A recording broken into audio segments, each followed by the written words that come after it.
আমি ঘুরনি, আমি পদ সম্মুখে যাহা পাই যাই জুরনি। শরীফ ওসমান হাদী। শুধু আমাদেরকে যদি কেউ গুলি করে মেরে ফেলে তাকে যেন ধরে বিচার করা হয়। খুনি, ফ্যাসিস্ট, গণহত্যাকারী আওয়ামী লীগের পুনর্বাসন চলবে না। অন্যায় অবিচার কার্যক্রম নিষিদ্ধ আওয়ামী লীগ ও ভারতীয় আধিপত্যবাদের বিরুদ্ধে গর্জে ওঠা এক প্রাণ। তার স্বপ্ন ছিল ন্যায় ও ইনসাফ ভিত্তিক রাষ্ট্র বিনির্মাণের। কিন্তু স্বপ্ন পূরণের মাঝ পথেই গতরাতে না ফেরার দেশে পাড়ি জমান 7 দিন আগে গুলিবিদ্ধ হাদী।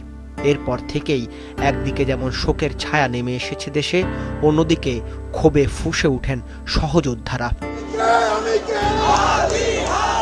হাদী হত্যার প্রতিবাদে ও বিচারের দাবিতে সকাল থেকেই রাজধানীর শাহবাগ অবরোধ করে বিক্ষোভ কর্মসূচি পালন করেন বিক্ষুব্ধ ছাত্র জনতা। বন্ধ হয়ে যায় যান চলাচল। স্বরাষ্ট্র আইন উপদেষ্টার পদত্যাগের দাবি জানান তারা। যদি স্বরাষ্ট্র উপদেষ্টা, আইন উপদেষ্টা আজকে রাত 8টার ভিতরে যদি পদত্যাগ না করে, তাহলে স্বরাষ্ট্র মন্ত্রণালয় এবং আইন মন্ত্রণালয় ঘেরাও করা হবে। প্রতিটা জুলাই যোদ্ধা এখন নিরাপত্তায় ভুগতেছে। এদের সবাইকে আমরা সরকারিভাবে এদেরকে গার্ডের ব্যবস্থা করা হোক।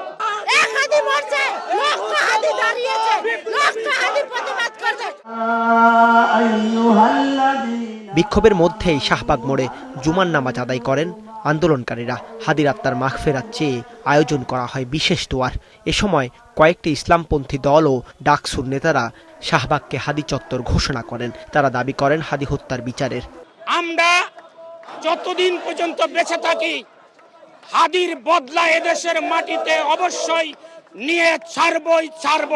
হাদীর আসামিকে বাংলাদেশে এনে, ভারত থেকে বাংলাদেশে এনে তাকে মৃত্যুদণ্ড দেয়, ততক্ষণ আমরা এখান থেকে সরব না।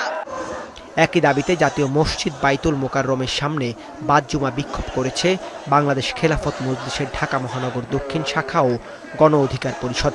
তারা মসজিদের সামনে থেকে আলাদা মিছিল নিয়ে পল্টন মোড়ে গিয়ে তা শেষ করে। বিকেলে বাংলা মোটর মোড়ে অবস্থান কর্মসূচি পালন করেছেন এনসিপির নেতাকর্মীরা।